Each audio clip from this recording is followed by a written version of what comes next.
So thank you for joining us. We're delighted at a really sweet turnout. And my name's Deanna Hewlett. I'm going to be one of your co-hosts today for our time together. I work as a Pacific Northwest-based emerging animal photojournalist, currently working on an ongoing project titled What If We Saw Them? And I'm also vice president at the board of Sanctuary Doc, writer, and a meditation instructor. Again, we're delighted that you're here. We're thrilled at our collection of wonderful panelists to engage in our Q&A later on after the film. So I want to jump into a couple of logistical details to get them out of the way and offer a brief overview of our event and our time today. So feel free to drop your name if you haven't yet, where you're coming from in the chat, perhaps one of the animals you connected with recently if you're inspired. Our Q&A feature is going to be open throughout the hour, so feel free to ask any questions as they come up for you, and we'll get to them during our panel discussion. So our time is going to go a little something like this. I'll offer a labor and land acknowledgement. We'll have a couple of moments of mindfulness, which is one of the core values of Sanctuary Doc, which is an organization you'll hear about in a few moments from one of its founders, Thomas Makowitz. And then we'll have the film screening. We'll go into our panel discussion, and we'll wrap up as best as we can at 5 p.m. Pacific time. So we acknowledge here that our spaces of work rest on the traditional village sites of the Multnomah, Chinook, Shoshone, Bannock, Piapash, and many other indigenous nations. We honor their enduring relationship with the land and express gratitude for the opportunity to live, work, learn, and gather on their traditional territories. We also acknowledge that here, where our co-hosts are based in the United States of America, was founded and developed through the labor and the suffering of enslaved African peoples on stolen indigenous land, and the institution of slavery enforced through generations of systemic racism and exploitation has profoundly shaped our nation's history here and continues to influence its present inequalities. We honor the resilience and contributions of Black communities and commit to challenging systemic injustices. We also acknowledge that the impact of colonial settlerism extends beyond human communities, deeply affecting the natural world and the countless animals who were displaced, killed, or driven to extinction by the forces of colonization. And we honor the animals who once roamed these lands freely, whose lives and ecosystems were disrupted by the arrival of settlers. And we recognize the interconnectedness of all life and the importance of restoring balance to the relationships between humans, animals, and the earth. And may this collective acknowledgement remind us of our responsibilities to protect and care for the land and all its inhabitants, both human and non-human, as we work towards a future rooted in justice, respect, and reverence for all living beings.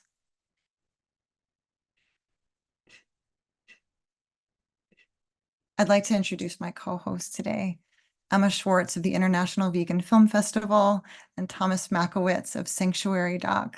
So I'll pass it on to Emma first to share a little bit about their organization. Great. Thank you so much, Deanna, and I'm so grateful to be here with all of you and all of the amazing panelists tonight. I am the executive director of the International Vegan Film Festival, and we're very honored to be co-hosting this event tonight. IVFF is a global platform where creativity meets advocacy. Since our founding in 2018, our mission has been to elevate vegan activism to an art form by celebrating and promoting stories that advocate for a kinder, more sustainable world, just like the incredible film you all will see tonight. Each year, IVFF hosts an annual film festival in Toronto, showcasing a wide range of vegan-themed content, from feature-length films all the way to social media advocacy videos. And as part of our annual festival, we are now also offering an effective activism workshop, which teaches activists how to utilize digital media for powerful advocacy. And our impact also extends beyond that Toronto event through our World Tour program, where we partner with individuals like you all or organizations like Sanctuary Doc to bring these impactful films to audiences worldwide. And really what makes IVFF unique is our dual focus, inspiring people to embrace a vegan lifestyle through impactful storytelling, and then also empowering vegan activists to drive the evolution of advocacy through the use of digital media. So I'm really grateful to be here tonight with all of you and all of the amazing panelists, and I will now pass it off to Tommy to introduce you to Sanctuary Doc. Cool, thank you.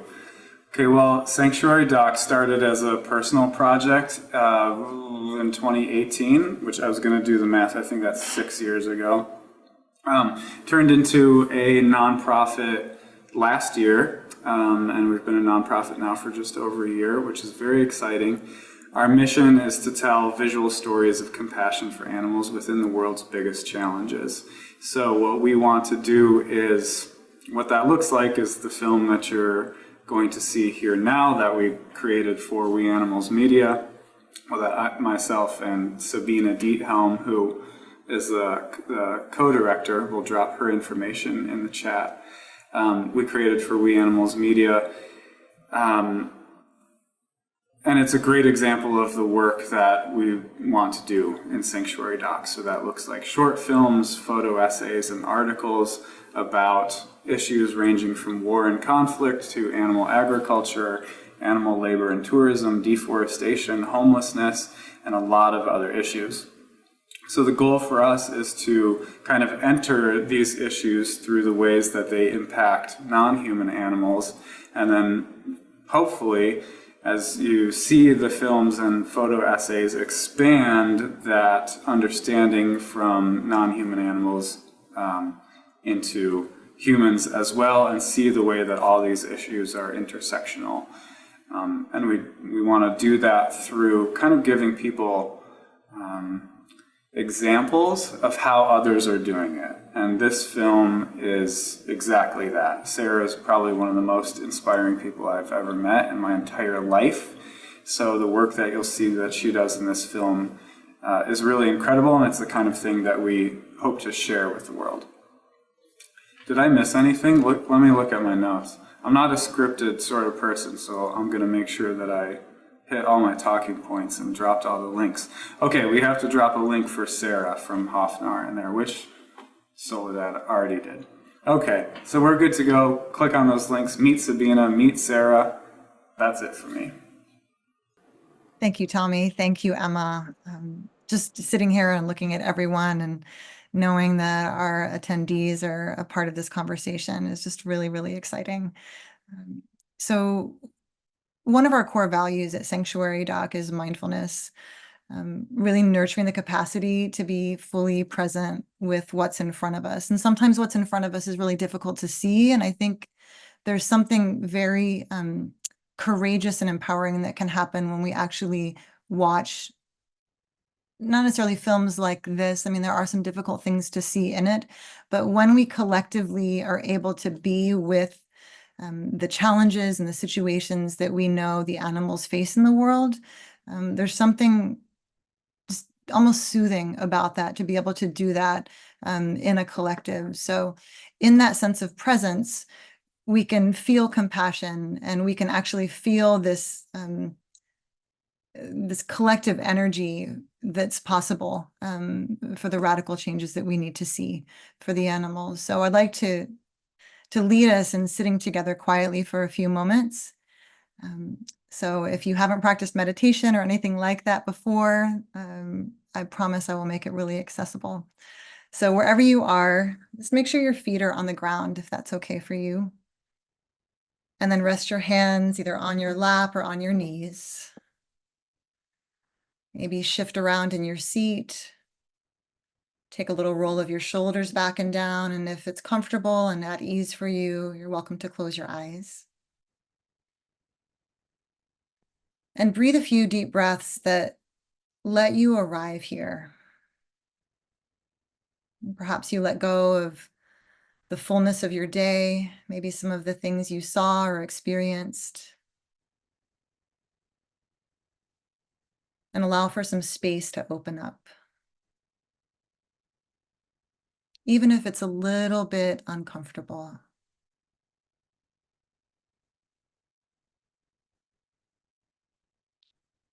And then on your next full deep breath, let yourself settle even more. So collectively, let's take a full breath in.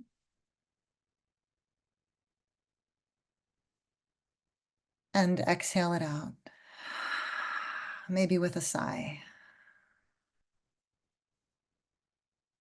And then just let your breath come back to its natural state. And intentionally make a connection with the other people who are here today from all across the world. This network of connection, the way that we can come together. And with that, breathe in fully again. And exhale out.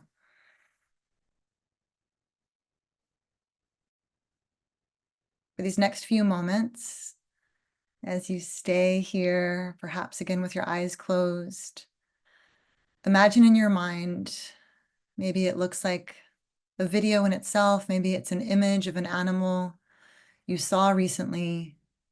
Just see something that's possible.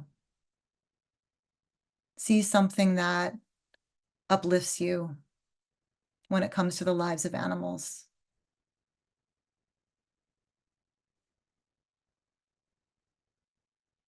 And for them, and what we can do.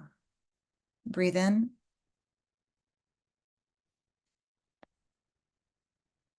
And breathe out.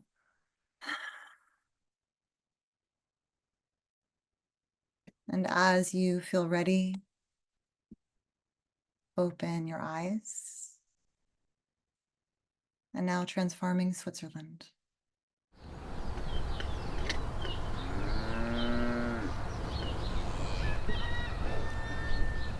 Also ich kann von Anfang an habe ich das eigentlich im BA gesagt, dass ich da gar nicht mitarbeiten will, weil ich habe gewusst, ich werde eine Beziehung aufbauen zu diesen Tieren und wenn es dann heisst, die müssen in die Metzger oder so, ist das für mich immer, ist das schwierig, oder?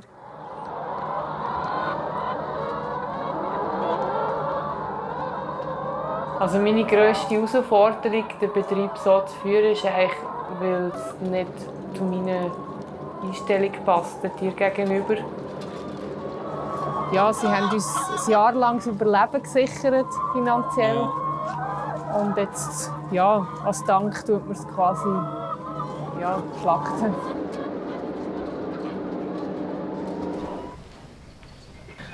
Und erst, als ich eben gefunden habe, jetzt muss ich mal schauen, was ich mit diesem Betrieb eigentlich will, bin ich darauf gestossen, dass es sich überhaupt nicht gut ist. Also ja, ich war wie betriebsblind durch das, dass ich halt immer da war. Und mein Vater glaube ich auch, weil er ist auch. Er hat es auch nicht besser gewusst, ja. Ich habe einfach gewusst, es muss etwas ändern, aber ich habe nicht gewusst, wie kann ich es anpacken kann. Und es war so wie eine Erleichterung, als ich das Zahnrad getroffen habe und sie mir hat gesagt, dass es eben, wie gesagt, kein Problem ist, hier einfach weiter zu starten.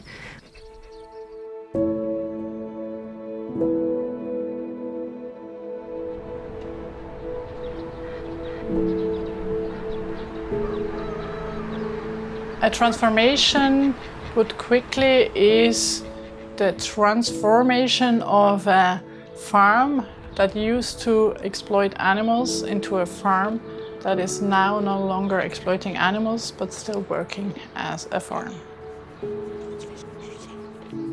I'm Sarah and we are on Hofnar, which is a farm and a sanctuary. My why started when I was a child. I love animals and I always tried to help animals in some way or other. I became an activist, I did undercover research, I did a lot of stuff. And when I realized that by changing farms into either sanctuaries or vegan farms and take the animals out of the food system, then I would actually rescue many, many more animals than if I just rescue one animal. So after the first phone call with a farmer who wants to transfarm, I go to the place, I need to see it. And then we talk about their vision, their wishes, their hopes, their passions. We look at their surroundings. What could they plant? What could they live from? What could they sell? Then we also look at the finances. And of course, we talk about the animals. Will they stay there? Will they go somewhere else? What can we do for the animals? We're going to a farm with cows again. This time it's like the so-called Ausmelkkühe, the cows that have been giving milk for a long time and now are shortly before slaughter, a few months before slaughter. They come to this farm where they can be exploited a little bit more even, and then they are all being slaughtered.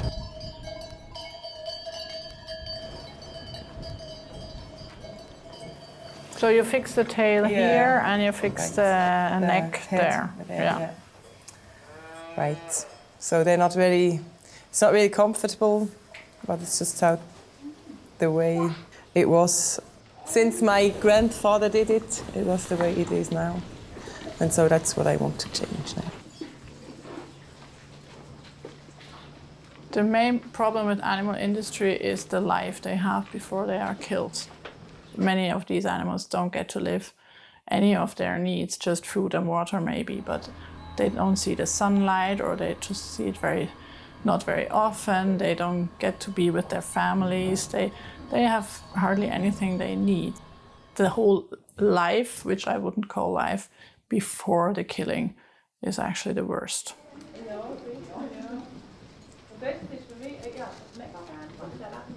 Ja, also eben für mich ist es kein Zuschauen. Ich meine, eben so eine Kuh, wie es dort liegt, die ist riesengroß und man sieht ja selber, sie hat wirklich keinen Platz.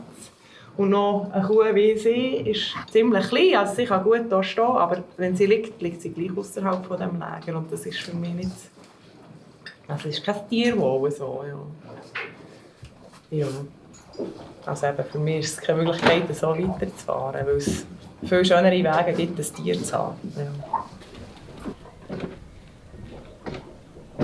Once the farmers allow their feelings or their sadness to really be there and they decide to do transformation, there is a patch where it's really hard for them because they are still in the system and until they're really out, all these decisions have to be made, which animal to rescue, which not, and it's quite a heavy way for a while. We're going to a farm that's income is based on chicken farming for eggs. And the reason why I'm in touch with them is that the farmers don't handle the chicken suffering within egg farming anymore and they were looking for a way out.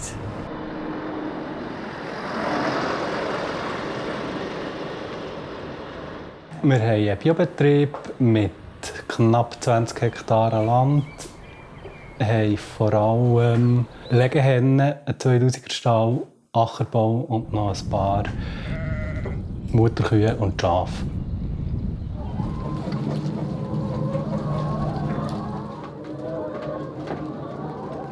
Der Hauptgrund ist, so viele Hühner aufeinander funktioniert gesundheitlich für die Huhn gar nicht. Also Verletzung, Kannibalismus, Krankheiten kann man nicht vermeiden in so grossen Stellen.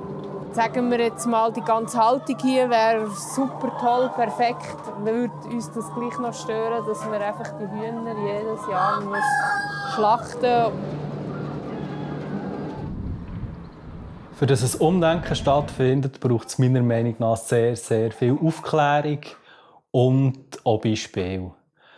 Das ist sicher ein Teil, den wir auch probieren zu machen, dass wir gerade auch andere Landwirte hoffentlich ein bisschen dazu führen, mal vorbeizukommen und aufzuzeigen, dass es auch andere Möglichkeiten gibt und nicht nur das, wo man das Gefühl hat, ist das Einzige, was funktioniert. Ich fühle mich im Moment viel besser, weil ich weiss, dass es ändert. Ich hatte in den letzten paar Wochen ziemlich Mühe gehabt, weil es mich recht belastet hat alles. Und jetzt bin ich ein bisschen freier geworden, weil ich weiss, was wird kommen.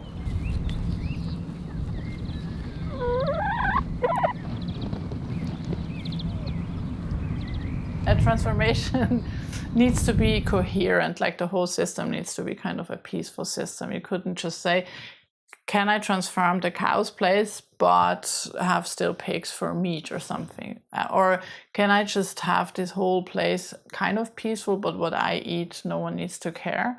It has to be coherent, but that can also take time, of course. I'm not pushing anyone into anything, but I'm suggesting and trying to make logics work.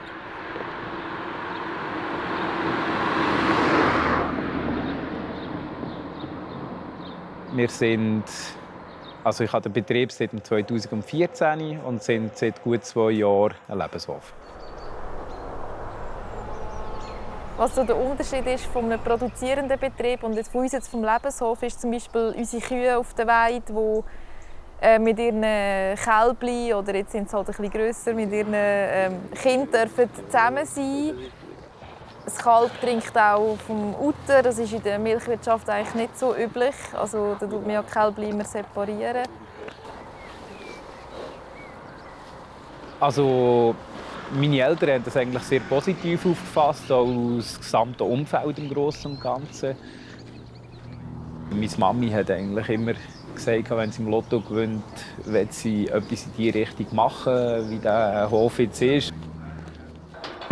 Wird er hässig gefallen? Er wird hässig, ja. Schau jetzt. Wir haben am Anfang auch finanzielle Unterstützung von der Sarah bekommen, wo wir am Anfang noch nicht so viele Patenschaften hatten. Aber mittlerweile haben wir eigentlich unseren eigenen Verein, auch, unseren eigenen Tierschutzverein, wo die Patenschaften darüber laufen und wo das Tier auch über den Tierschutzverein geschützt ist. I think the success comes from them contacting us. Because if I pick up the phone and I call a farmer and say, hey, this is me, don't you want to transform? I think it's not going to work. My story with this farm is that Selina contacted me in a very shy email to ask if I think that also a farm like this could transform. And I said I would just come along and have a look, and she said, but my husband will never agree. And she showed me this very old cow, and she started crying. She said, I wish I could rescue her. And then I said, I will rescue her for you. No, I will rescue her for you if you commit to making him change. And then she said, let's do it.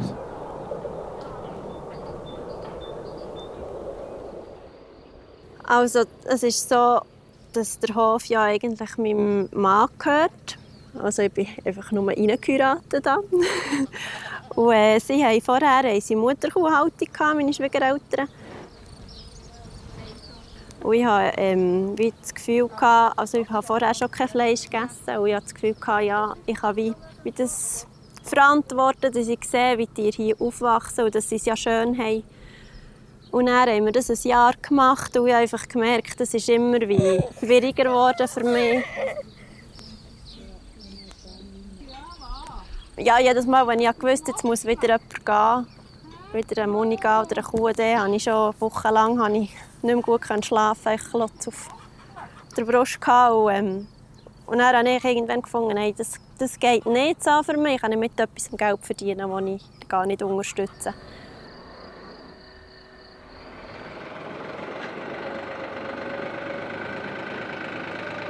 Das verlorene Einkommen, das wir jetzt nicht mehr durch die Schlachten haben, bekommen wir rein durch Patenschaften von den Tieren.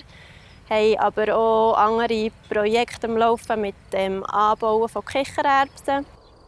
Haben wir Zusammenarbeit mit dem Feinfood von Zürich. Wir anbauen Kichererbsen und sie dann die Kichererbsen verarbeiten zu Hummus.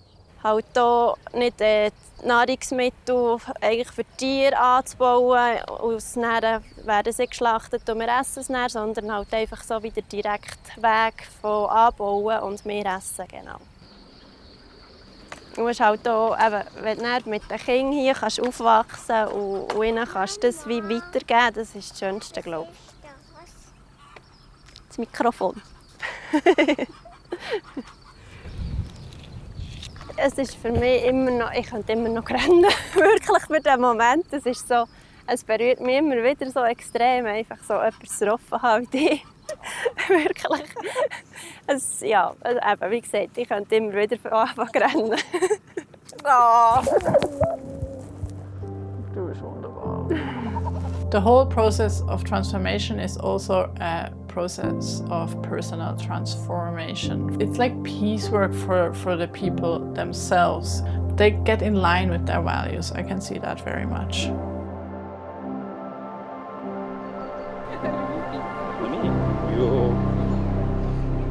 Also ich würde diesen zukünftigen Lebenshöfen einfach mitgeben, dass sie an das Projekt wirklich glauben, weil es ist eine Wandlung da in der Gesellschaft und überall und es wird ihnen nachher wirklich auch seelisch besser gehen, wenn sie die Umstellung dann machen oder gemacht haben.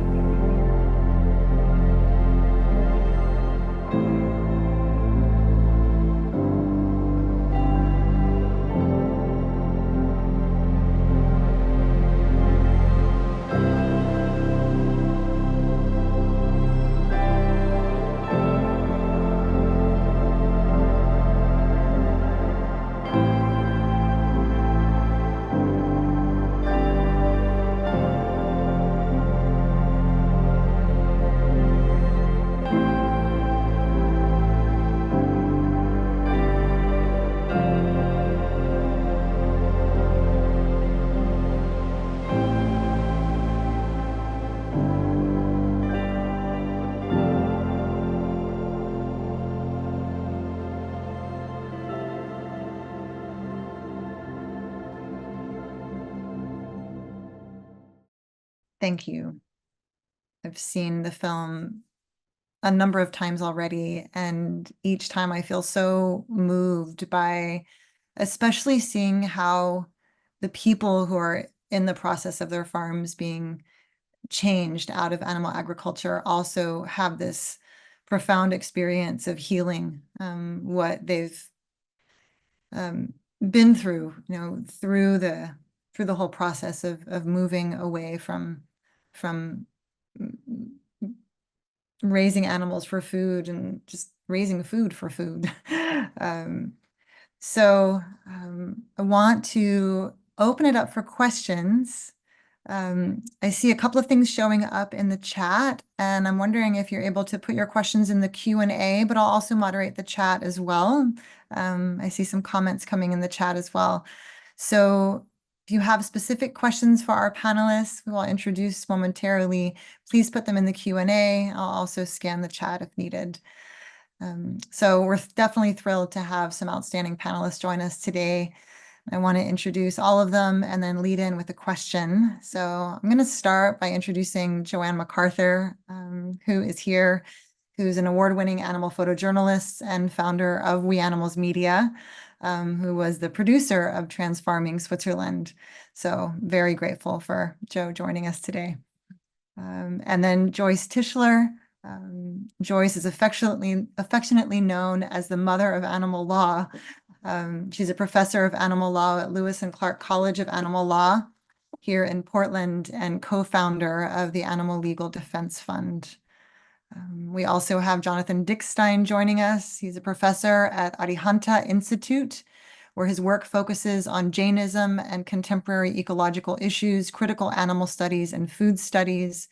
And we also, of course, have Angela De Freitas joining us, who's a longtime advocate for sustainable and organic agriculture, and she's the director of farm transitions at Animal Outlook. So welcome, everyone. Thank you again for making the time to join us and participate in our event.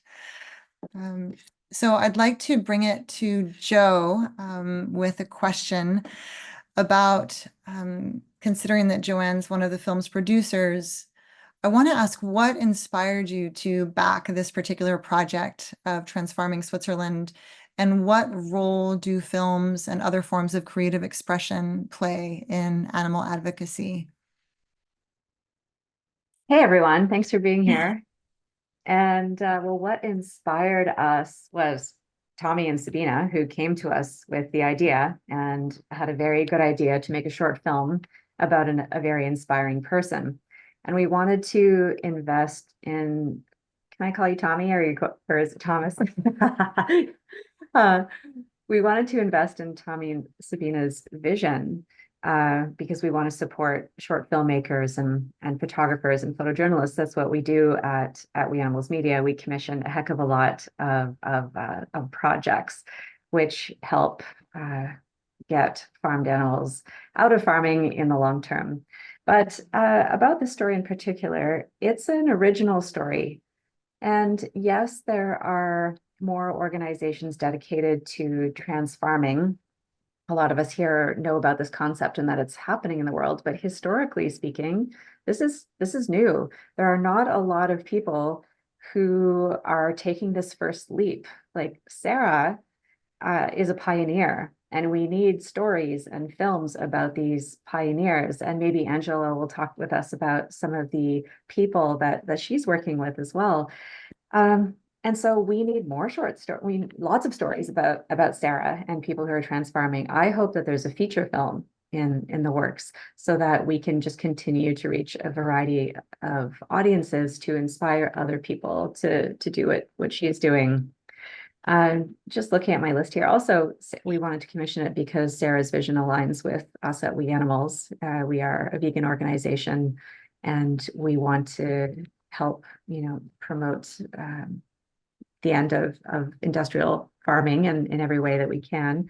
And I think, oh yeah, and I also wrote a note that like short films have a long and mysterious lifespan, hopefully a long one if you give them the push that they deserve. And so thank you all for doing that. I thought that this would be a film that would continue to grow and have more audiences, and I'm sure that there will be more translations from various countries. And what we find is that when we make these beautiful little short films, they continue. We get requests for translations and screenings, and it just goes on and on. So I think this is an important story and a historic story. That's why we invested, and we're really happy we did. Thank you, Joe. Really good to hear your perspective on the film, and I love the idea of a feature film about this, of all the different stories of trans farming around the world. That would be really amazing. So we've got a couple questions rolling in. I want to take a little peek here. And then I think I'll just open it up to whoever wants to jump in and speak to that. And you're welcome to, for the panelists, you're welcome to pass it on and engage in conversation amongst yourselves around it if you wanted to pass it on to anyone else on the panel. The first question that came in here is, and it might be something for Thomas, since you worked, or Tommy, I guess I could say, you spoke with Sarah quite a bit about how she does her work. And the question is, how do the sponsorships work? And this could also be something that Angela speaks to as well, is how do farms kind of financially make that transition and that shift that needs to be done? Yeah. Okay. So I see, there's that question, and then the question about how do you manage the financial change from animals to sanctuary and growing plants for income. So they're definitely tied together, and I will give a short answer about what Sarah does and then pass it on to Angela because I think she knows more than I do. But in Sarah's case, or in the farms that have transfarmed with her, sponsorships are mostly like individual sponsorships, is my understanding. You can sponsor a chicken or you can sponsor a cow at these different farms turned sanctuaries. And that's kind of up to the farms themselves to connect with their audience and bring in sponsorships. The financial, the bigger piece of like, well, how do you lose the income of animal farming and make that transition to plant farming? Sarah's organization has basically like gives you a financial pad. I don't know how long it lasts. I think it's different for different people, but her organization has funding that's dedicated just towards that, so that farmers can financially make that transition from one to another. So that's something that she gives to them in the process of transfarming. And Angela, I'll pass it over to you because I'm sure there are many more interesting and different cool ways to do this. Yeah, thank you. Well, first I wanted to say that this is such an inspiring story. And in fact, when I first started working at Animal Outlook, I was immediately told about the work at Hofnar and Sarah. So I've kind of been following them this whole time because it is something that it keeps me going to see the progress that she is making and Hofnar is making. So it's really a beautiful story. I will say that in my experience, I've been working now for about, gosh, maybe 17 months at Animal Outlook in this work. And this is when Animal Outlook actually started implementing their farm transition program.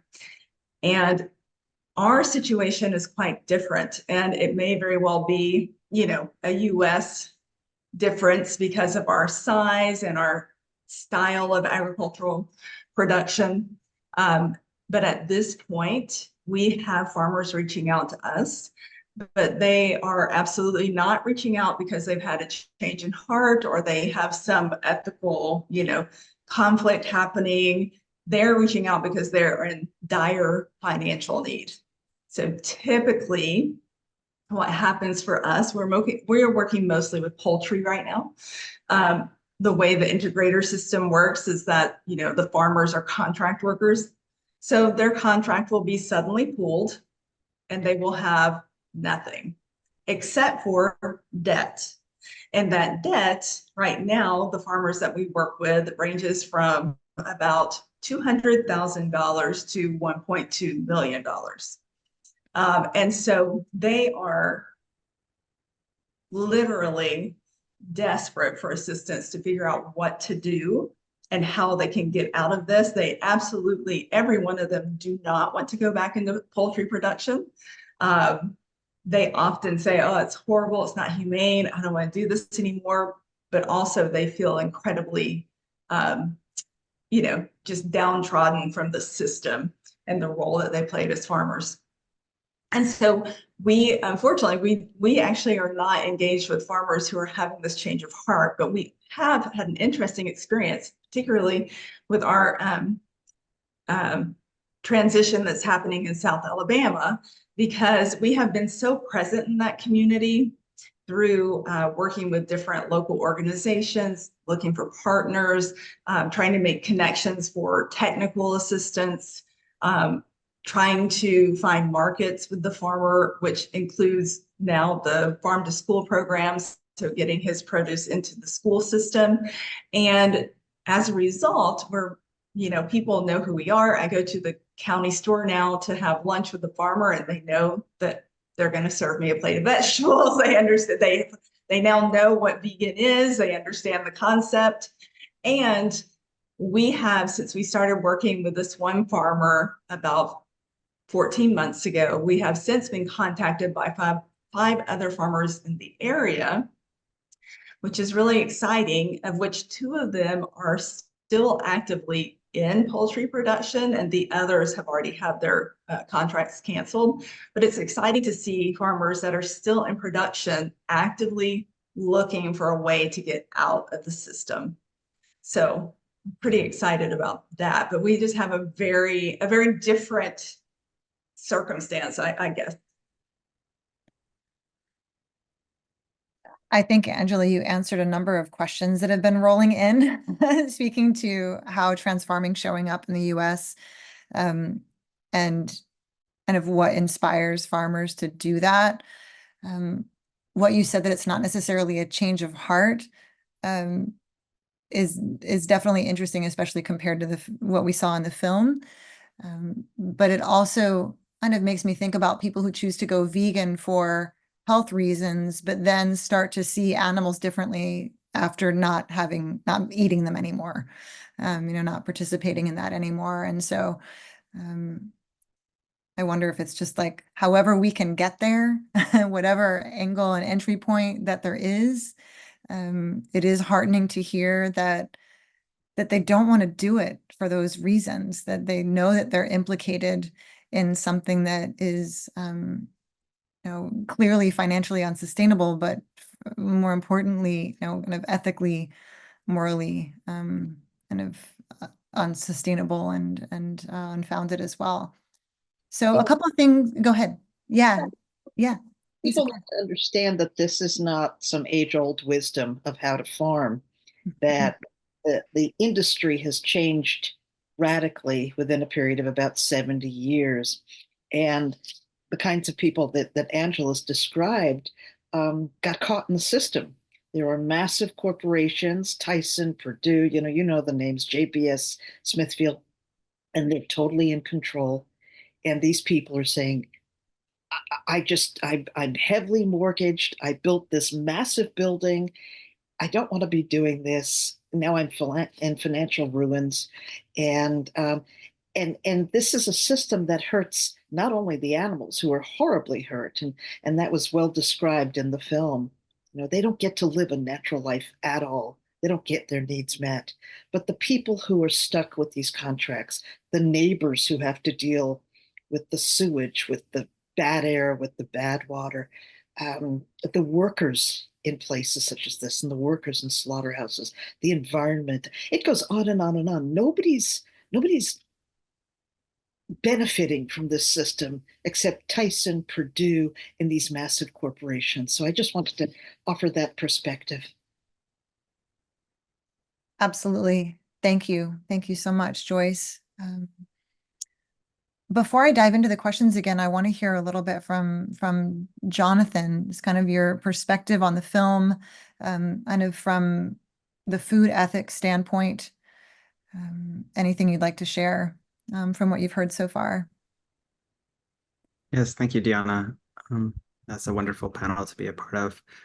I think when I watched the film, what is remarkable to me and what resonates with me the most is its understanding, whether in practice or in words, of how much compassion is really the igniter in all of this. It's not really logic. It's not kind of some argument or data. We use the data, we use the arguments, all these other things that have been in animal ethics for decades, if not longer.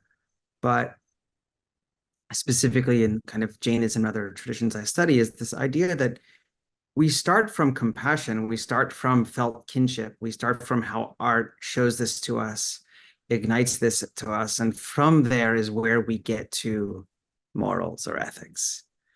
And then we maybe make a commitment. I'm going to be vegan. I'm going to commit myself to non-harming. But it's hard to do that in a world that stigmatizes you and discriminates against you and isolates you. So how do you stay with that commitment is you go back to art and film and community, and you have that compassion help with that dedication. And in Jainism, they talk about this, the difference between vows and contemplation. You take a vow, but also you need these kind of contemplations and feelings to help you stay along with your values. And you saw this in the film, people trying to live in line with their values. And I just want to say on the other side is that I think it's amazing the work that you all do and what Sarah's done in the film, also to show how much compassion we have to those individuals who are, even those who are not transfarming, even those who Angela described running these farms. I mean, they're victims. This is the key, right? They're victims of the system. They're not the agents of the system.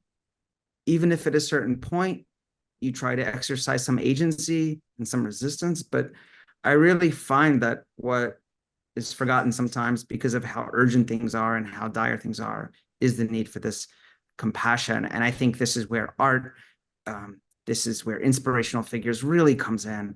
And it's wonderful to see this work being done. I think it is desperately needed. And I can't wait to see a feature film and other types of projects coming out of it. Thank you. I would add to that it's so important to be able to see the animals as individuals. Those of us who grew up as city kids, we would see, cows in the distance when we went to Europe, when we went to rural areas, or we saw chickens in pieces on our plate. We didn't see the individuals, the personalities. We didn't look into their eyes and understand who they are. And I mean, Joanne is one of the people who has led in helping us to see, to look into their eyes. And I think this film did a very good job of also allowing us to to begin to understand that the animals, each and every one of them, all the billions of them that we raise every year, each one's an individual with a gestalt, with interests, and a delightful way of seeing the world. And until you see that, it's hard to maintain veganism because once you see them, you walk into a grocery store. I mean, I walk past a meat counter and all I see are the faces of cows, the faces of pigs, sheep, and chickens.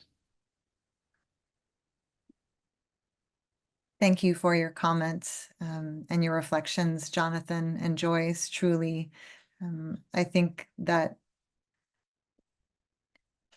it's really hard to digest the numbers that we hear and that we see working in any facet of animal advocacy. But the film really highlighted, like when you see the cow's face, you know, and also when you see the person's face who's actually really struggling with the work that they're, you know, caught in because of you know, generations of their family were doing that work, and then all of a sudden they're there and they don't know what to do. You know, recently here in the Oregon area, just south of Portland, a number of activists helped free over 400 hens from almost a similar scale of an egg-laying operation that we saw in Transfarming Switzerland. And you know, many of the activists were very frustrated with the way that we came across this Facebook or this Craigslist post of wanting to get rid of the egg machines for $10 a piece. And when we actually arrived to the farm and started to negotiate so that we could go in and get some of the hens out of the farm, in speaking with one of the farm owners who did have one of these contracts, the reason that he posted egg laying or egg machines was the only way that he was able to get through some of the algorithms on Facebook or through Craigslist. And he shared with me that he posted it because he wanted some of these hens, as many as possible, to go to a different situation than the slaughter truck, because he had seen contract after contract of 4,000 to 5,000 hens come in and at a year and a half old are being sent to slaughter once they're quote unquote spent, which means once they're exhausted and ill and have no feathers and can't produce at the levels they're expected to produce. And so, you know, you go in and you say, oh gosh, this farm worker is terrible that they're doing these things. And then when you actually have that compassionate moment with them and recognize that they're just caught in the system too, and then you find out that they're doing this to try and pivot away from all of these animals being slaughtered at the end of a season, then you can be on the level and actually have a real conversation with some of these people. So I just wanted to mention that also in light of kind of how it's really easy to look at them as, you know, the ones who are causing all of this harm when it's really everyone trapped in these systems. And like Joy said, the Tysons, you know, the huge beef companies coming out of Brazil, all of these giant corporations are really the ones who are steering these ships. And Dan wrote a wonderful, beautiful piece about this rescue that We Animals published. So perhaps someone could put that in the chat because it's just a beautiful piece. Thank you, Joyce. I learned a lot during that. Hard to have a camera and a chicken in your hand at the same time. So I want to pop into the Q&A again. We have about 10 more minutes, which of course feels too slim, but at the same time, I'm just really grateful that we're here. So someone mentioned here in the chat that they were in Hafnar. The question here that they had visited, it was very inspiring. Bringing it to the US, I know Angela spoke to how transfarming is showing up the United States through the work in the organization Animal Outlook. But there's a question that maybe Joyce can pop into as well regarding the kind of the legal aspects of government subsidies, because we all know that the government just subsidizes when barns burn down or when there's floods and cows drown, that it's just a simple, write-off for some of these companies, and they just get subsidized by the US government. Do you think, I guess this could be for any of you, is there an avenue for the US government to subsidize transfarming? Sure. The major piece of legislation that gets passed every 5 years is called the Farm Bill, and it's up for reauthorization right now. Actually, it came up in 2023. They couldn't agree. It's now shifted into 2024. It's looking like it may go into 2025. But the Farm Bill sets the policy and heavily subsidizes the massive corporations who are running these industrial facilities and who make these contracts with the smaller farmers. And more animal advocates are beginning to try to lobby the federal government to stop subsidizing these already very rich corporations and begin to subsidize other things such as alt meat, plant-based meat, cell-cultivated meat. And I should think transformation would come under that. So we can use our votes, our power as individuals to try to get involved in this federal legislative process. Thank you. Thank you, Joyce. I think someone posted in the chat, maybe they posted something about the Farm Bill, maybe some comments about Cory Booker as well are in there. So anyone who... Sorry, Cory Booker has introduced a package of bills, and he did that in early 2023. Go to his website and take a look at those bills. Those would be transformative if they could get through Congress. They're marvelous. Thank you. Thanks for highlighting that, Joyce. Actually, before I look at any final questions from our attendees, I want to pass it on to Emma to maybe speak a little bit more about the role of media and animal advocacy. I know that Joe and Tommy, you can speak to this as well. And I know this is I'm going to share a facet that I think any of our panelists can speak to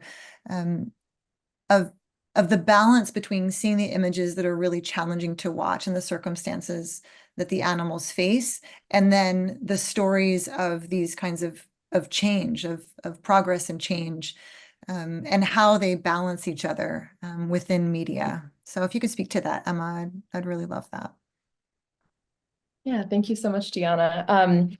I think media is incredibly important in raising public awareness. So, societal change has many facets. There's, policy change, but there's also public awareness, which ultimately drives policy change because lawmakers are not going to pass legislation that is not supported by the majority of the public. So we as activists really have an opportunity to institute a lot of change by influencing public opinion. And that's where media and social media comes in. The more people we can get seeing animals as individuals and changing their consumer choices towards more plant-based or vegan options, the more that shifts the consumer market and the public consciousness. And then that trickles up all the way to how our lawmakers are passing legislation, like Cory Booker's Add Soy Act, getting soy milk into the public school systems as an equally subsidized option as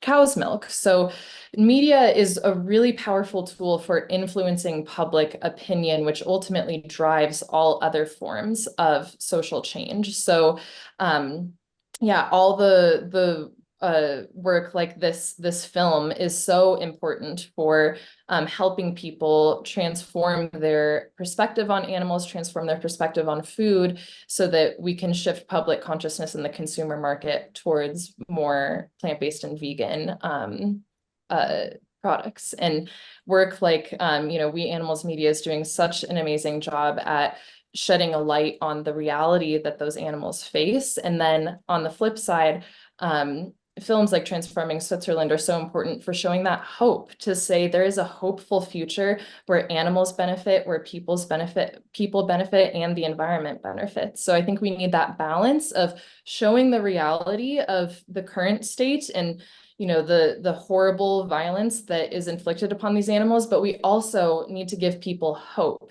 and say that if you are inspired and you make these changes in your personal life, we can all create this better, kinder, more sustainable future for all living beings. So we really need that balance of showing the reality and hope for a better future. Very well said. Very, very well said. Thank you, Emma. I think what's so great about the film is you see both in the film. And I think that's what's so moving about it, is because you can probably feel this shift, this pivot, this change.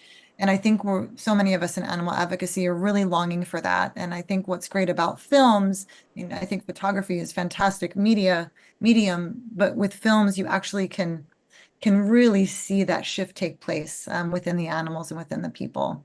So thank you for highlighting that. I think because we only have a couple of minutes left, I apologize first to anyone who has asked a question that we didn't get to, but I want to just float it across all of our panelists to say any closing words before I wrap this up for us today. So Emma, I hope you're okay if those were your last words, because I think they were fantastic. I don't know what else you could say that wouldn't blow us away. I want to shift it over to Tommy. Please, you can share a few closing reflections. The one thing that I realized, I mean, I probably should have realized this a long time ago, being somebody that makes media, but without media, we wouldn't know about this stuff. Right? Or it would be so much more difficult because it would involve a farmer or somebody who works on a farm writing something about it and then mailing it to everybody, publish it. Like, imagine if photos and videos like didn't exist. How would we know about anything that's going on? Try to abolish slavery while there's only, books. That's insane. Very difficult. So, and I think about the first time I was exposed to what happens on factory farms was through media. So, the way we live, at least in the States, in the Western minority world right now, is like we get info from our media. And it's kind of like, yeah, it has to start there. That was my one epiphany. I don't know if anybody wants to jump off on that, but I'll say that and say thank you, everyone. Thank you, Tommy. I think Jo had her hand up. Yeah, I'd love to, my final remarks, I think, would be about that, is that we also, yes, thank you, media, and we need it, but we have to shape it. We have to demand that, through every means possible, that these stories are important and necessary. They continue to say, well, these are just animals, these stories aren't important. This is activist work. This is subjective. This is not objective. There are a million reasons why the media will not publish these stories. And so we have to challenge them as well. And this is something that I'm thinking very deeply about these days, is when they say, well, we won't run this story because it's an activist story. Oh, we love it. We think it's important. But you trespassed, and so we're not touching this. And I have to say, so many media say this is really important work, but we can't run it. So there are discussions to be had there with them. And I will leave it at that, though it is a big conversation. Over to Jonathan. It's really inspiring to hear, and I was thinking about that, what Emma said, in the sense that it seems that what's required across the board is this kind of norm shifting, right? Culture shifting. And I think when I got involved in work for animals, I used to think of, where can I be in the most impactful? Like, what's the most impactful thing to do? I need to find it, even if it goes against, it's not exactly what I'm interested in, but what I think is the case here is that all of the factors, policy, street work, media, all of it, getting schools changed, getting local kind of, say, in university, how things are catered, whatever it is, all contributes to a kind of tide of culture shift. And what seems the animal movement seems to be focusing on in recent decades is, how do we continually bring people more allied with the movement? How do media outlets not say, this is an activist story, we can't run it? How do they start saying, oh, this is what our communities actually are used to hearing about or want to hear about or ask to hear about. So I don't know if it's a plea. It just means like continue doing what you're doing, whoever you are, insofar as it's in service of this kind of cultural movement. And even better if it nourishes you and keeps you happy and keeps you loving along the way. Thanks. Thank you, Jonathan. Keeps you loving along the way. Angela? Yes, thank you. I would just underline two themes that I heard throughout this that really resonate and align with our work. One, the first one is this recognition that farmers are our allies in this work, that they are not our enemy. They're someone that we can work with, and that they, in fact, in their communities are often leaders. And so when you can enter a community and work with a farmer as an ally, you can have a larger impact. And then the other one is about the use of media, of stories, because we are often challenged mostly by donors about the impact of the work, that is transforming 1 or 2 farms or 3 farms a year having a big enough impact for the money that it takes to get it done. And often our response is, we are creating a beautiful narrative that not only brings animals out of the system, brings farmers out of the system, but gives us really a platform or a tool to present to the broader public about what is happening, what the system is, and the work that we're doing, hopefully to get more and more shifts in mindset around this kind of production. Yes. Thank you, Angela. Joyce, closing remarks. I come from the legal field, and when you go to law school, you're being taught how to use power, bluntly. But no one teaches you how to use the media. And so when I started doing animal advocacy work, I had to learn on the job how to utilize the media. And it's critically important.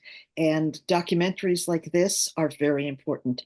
Undercover investigations have been the basis of a lot of litigation. So we need to foster our media people, such as Joanne and her folks, but we also need to work with more mainstream media people, the New York Times, the Washington Post, and get them covering. News media seems to like to cover the filing of lawsuits. And so that somehow it makes it more important. I don't know why, but whatever. Utilize that. And we've learned to utilize that, to utilize the media as we can, to portray the animals as individuals. I keep saying that, to let people know the horrible abuse that we know about, and also, as people have been saying here, possibilities for change. Thank you all. Thank you, Joyce. I love that. I love really finding how we can get everything into more mainstream media and get it in front of people's eyes. So I just want to do a few shout outs and share an important link with everyone as we close things out. I first want to shout out our incredible volunteer and intern at Sanctuary Doc, Soledad, who's been doing a lot of work behind the scenes and making sure that the links for everyone's organizations are in the chat, and any additional notes that we've been wanting to share with everybody. I also want to make sure that you check out those links and please support the different organizations that are represented here by donating if you can, signing up for newsletters or following on social media and sharing. We're also dropping a very important link in the chat, which is our Google form, which is a survey about our event today. And this is critical for this work. So filling this out is one of the most important things that you can do for everyone here, so that we can track the impact of these kinds of events. Helps us apply for grants, fund more programs, projects that advocate for the animals. So it'll only take a couple of moments to fill it out. So that is in the chat. Soledad will be dropping that in there. And then finally, we want to thank everyone, all of you attending for joining us today. We especially want to thank our panelists for their time and the work that they do in the world every single day. We Animals Media for producing Transfarming Switzerland. Thank you. This film needs to be seen. The Pollination Project for funding this event. We're really thrilled about that. Thank you, Pollination Project. And we're really grateful for your support. May our time together today really ignite and inspire a compassionate future for the animals. So thank you all for joining, and for now, farewell.